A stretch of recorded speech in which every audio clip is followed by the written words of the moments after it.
Kakaluto ko lang nito nung New Year. Pero bakit ako nagluto ulit? Ano nga ba ang dahilan? Heto, panoorin mo na lang. Hi everyone! Hello mga ka-vertebrate at mga ka-nonchalant. Kung nagtataka kayo, bakit nagluluto na naman ako ngayon ng bibingkan latik? Yun ay dahil gusto ko bakit? Hindi na ba pwedeng iluto kapag nailuto na? Charot. Anniversary kasi ng church namin, kinabukasan nito. At dahil first Sunday of February yon, kailangan mo daw magdala o mag-offer nung tinatawag nilang first fruit. Yun daw yung kauna-unahang blessing na natanggap mo nung unang araw ng taon. Whether it is a form of food, money, or material thing, or kahit na ano pa, basta blessing. Halimbawa, may nagbigay sa'yo nung January 1 ng 1 kilong bigas. Yun yung magiging first fruit mo at yun yung i-offer mo ngayong anibersaryo. Sabi nga sa Nehemiah 10 verse 35, we obligate ourselves to bring the first fruits of our ground and the first fruits of all fruits of every tree year by year to the house of the Lord. At marami pang mga Bible verses na nag-i-explain tungkol dyan sa first fruits. Paki-search na lang po kasi vlog naman ito, hindi naman ito Bible study. So dahil dyan, nag-isip akong maigi kung ano nga ba yung first fruit na natanggap ko nung unang araw ng taon. Parang wala naman wala man akong hinarvest na bunga nung mga araw na yun. Wala man din akong inaantay na sahod nun kasi wala man akong trabaho. Bali, ang tanging blessing lang na natanggap ko noong January 1 ay iyong paghinga ko. Yun bang nagising ako nung mga araw na yun ng masaya, malusog at humihinga. So inisip ko, paano ko ba yun maiko-convert into material thing para madala at mai-offer sa anniversary? Hanggang sa naalala ko na yung hininga ko na yun, amoy bibingka siya, Kasi nga naghanda kami ng bibingka nung New Year, diba? Napausukan ako nun ng bongga kaya naiwan yung amoy sa hininga ko. So, ba't di na lang kaya ako ulit magluto ng bibingka, 'di ba? Kaya ito na 'yon, nakikita nyo na nga, 'di ba? Hindi ko na muna ipapakita yung buong detalye ng pagluluto namin nito. Kasi hindi naman ito cooking vlog, celebration vlog po ito, kaya i-separate natin yung vlog ko. Sa paggawa nitong bibingka version 2.0. Gabi na kami natapos magluto ng bibingka ng lola ko. Pero hindi ko pa pwedeng akirin yan kasi sobrang init pa. Babalikan ko na lang yan mamayang alas 10 ng gabi. Sa ngayon ay dinig ko na yung practice ng music ministry dito sa may Arenas Gym kasi dito lang naman gaganapin yung anibersaryo.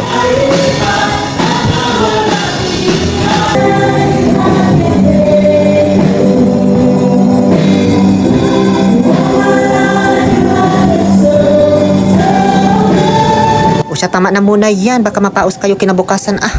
Alas 10 ng gabi habang tulog na ang kamalayan ng lahat ng mga tao sa mundo. Pero gising na gising pa itong batang kasama ko. Makikita nyo siya mamaya. Nagpasama kasi akong pumunta dito sa may likuran ng kapitbahay namin para kunin na itong bibingka. Baka kasi mapagkamala na ako magnanakaw pag ganito mga oras na. Medyo mainit-init pa yung ilalim, pero hindi naman na nakakapasok. Kaya namang tiisin yung init. Kailangan niyang agwatin gamit ang dalawang kamay tapos dapat mabilis mo siyang ipapatong doon sa may bigao para hindi ma-deformation. O siya, tara na para magulay na natin. Nagigigil ako sa batang ito, gising na gising pa, oras na ng gabi. Excited daw siya kasi na makita, kaya yan hindi pa natutulog. Matulog ka na dun sa matagal pa ito. Gugulayin ko pa. Ginupit-gupit ko muna yung mga existing na dahon ng saging para hindi sa gabal sa paghiwa natin mamaya. At syempre, para mas maganda tignan. Ayaw talagang matulog nitong batang ito, nanggigigil ako. Mag-aalas 11 na. At ayan, tapos na natin siyang i-parlor at i-barbershop, kaya neat na siya tignan. Bagong jupeta yung bibingka natin. Kaya ngayon, sisimulan ko na siyang gulayin. Gulay kasi ang tawag sa ganyang proseso sa amin kapag hihiwain mo na yung bibingka. Miya kapat, agulayin ko lang may bibingka, kwanda. Ang tuya, mahirap yung gulayin. Anawit, ganon. Hindi nila isasahog sa gulay kapag sinabing gugulayin yung bibingka. Hindi naman ako nahirapan kasi sanay na akong maghiwa ng ganyan. 6 years kasi akong naghihiwa ng cheese sa Saudi noon. Basta ang importante dyan, mayat maya lagyan mo ng mantika yung kutsilyo para hindi dumikit. Yung iba naman, parang yung lola ko, gunting yung ginagamit nila. Pero ako kasi hindi ko sanay. Sa laki naman at bilang ng hiwa, depende na yon sa'yo or depende na lang sa mga bisitang kakain. Pag marami yung kakain, nipisan mo lang yung hiwa para makautob. Makautob yung term na tinatawag namin yung para sumakto ba yung mga peraso na ipapakain mo sa mga bisita. Hindi ko kasi alam kung ano sa Tagalog term ang makautob. Sa mga may alam dyan, i-comment nyo na lang, ha? So dahil nga sa dadalhin ko to sa anniversary, niliitan ko yung mga hiwa talaga, Amay sing-singara tangan laba ya kakamulag man. Yung kapag ginuya mo siya tapos nilunok mo hanggang lalamunan lang pero hindi na aabot sa tiyan, ganun siya kaliliit. Matapos kong gulayin, ayan, tinakpan ko na ng mga dahon ng saging. Tapos isinayaw ko siya saglit para mabasbasan.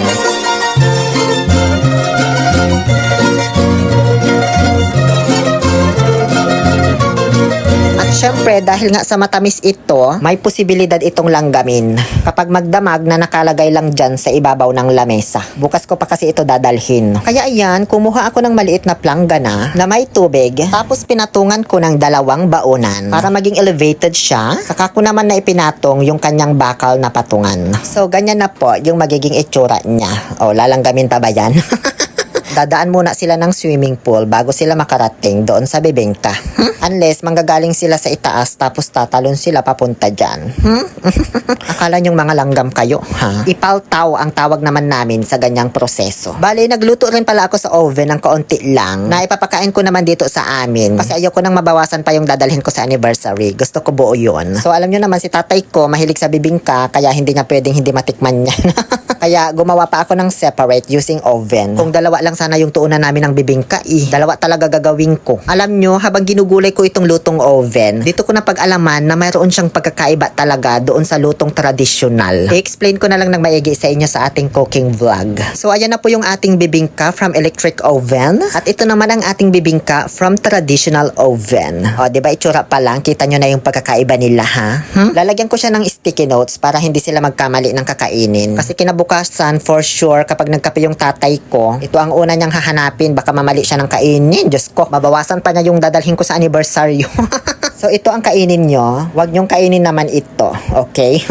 Kinabukasan, ayan nakabihis na po ako wearing our anniversary purple short. At papunta na ako ngayon sa event place. Ayan no, ang dami nang nagpupunta. Walking distance lang naman mula sa bahay namin yung Arenas Gym. Kaya ayan, binitbit na lang namin yung bibingkan latik kasama ko si Mark Vincent. Andito na ako sa event place. Ayan, ang dami ng tao. Pero hindi pa siya nagsisimula. At ayan naman yung dala kong bibingka. Pinatong ko na sa may lamesa. Ay, meron din pala sila ditong photo booth. FCC stands for Faithworks Christian Church. 18 years na siya ngayong taon, kaya merong 18 na nakalagay dyan. Mamaya na lang pagkatapos kami mag-picture-picture dito. Relentless Momentum, yung dineclare na theme ng anniversary namin ngayon. So, dyan iikot yung Word of God mamaya na maririnig natin kapag nagsilita na ang ating guest speaker. Relentless Momentum, and that is our theme, that is the declaration of our senior pastor and the whole family of our FCC pastors po sa buong faith. Isigaw ang Relentless Momentum in 3, 2, 1. Relentless Momentum! Palapakan po natin ang ating Panginoon.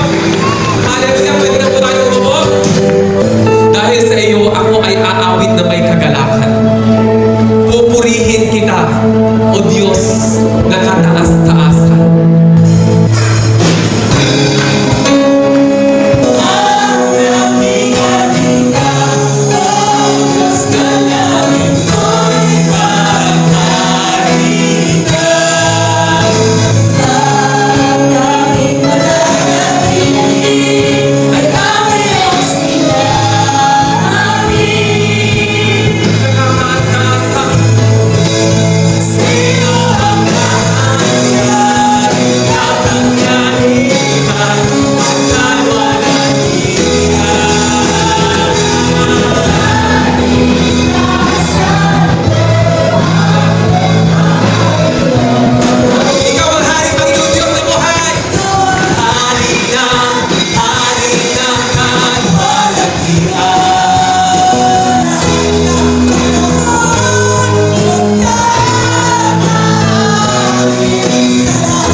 Tapos ng praise and worship, may mga nag-perform na kabataan.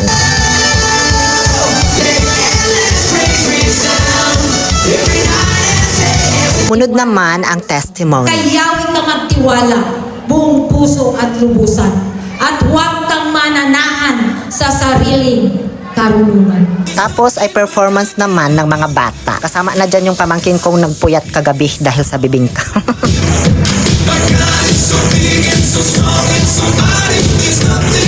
At ayan po yung mga coaches nila.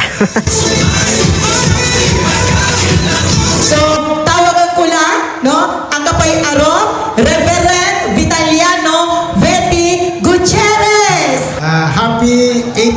anniversary FCC Berglan!